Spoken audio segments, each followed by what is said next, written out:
everyone, today's topic is the 401k.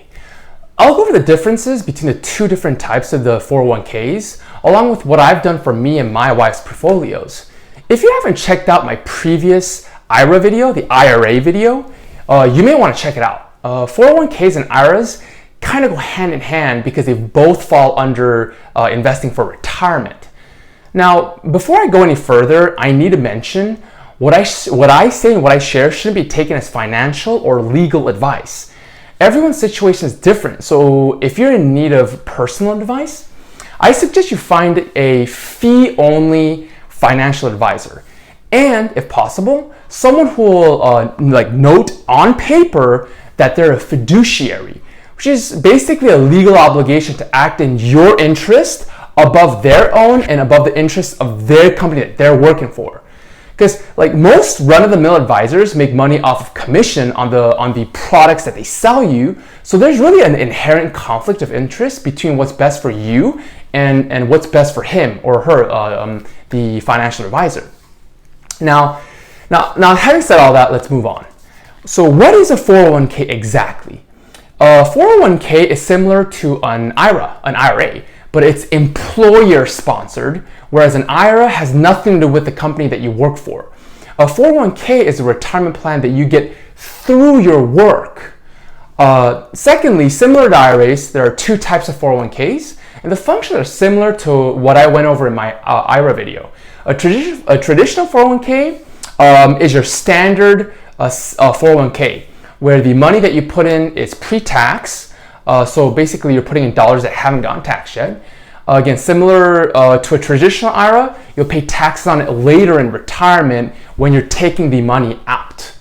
And on the flip side, the money that you put into a Roth 401k is after tax, so dollars that have already been taxed.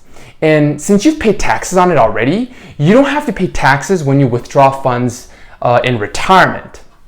Furthermore, with a traditional 401k, you can deduct the contributions that you make, which means the pre-tax money that you put in will not be counted as income.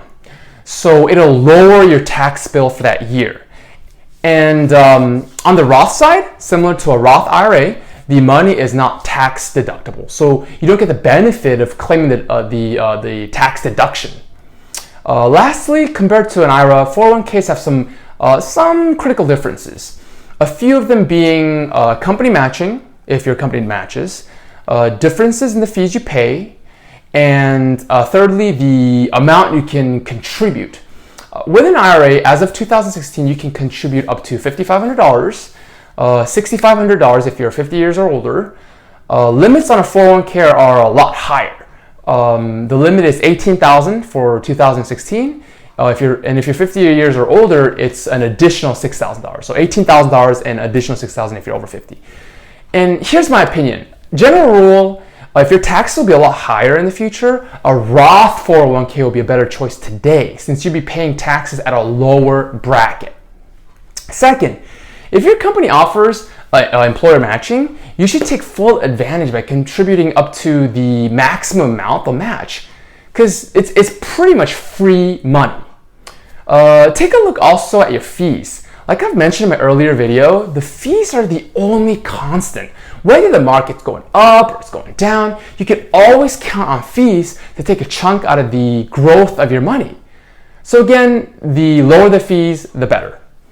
Every company is different, but personally, for me, I steer away from actively managed mutual funds.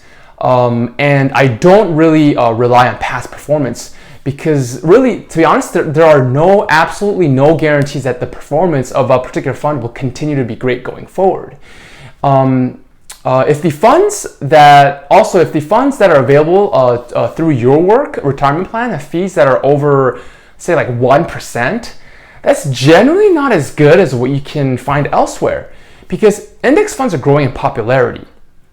Many of them having fees that are a lot less than even 0.5%.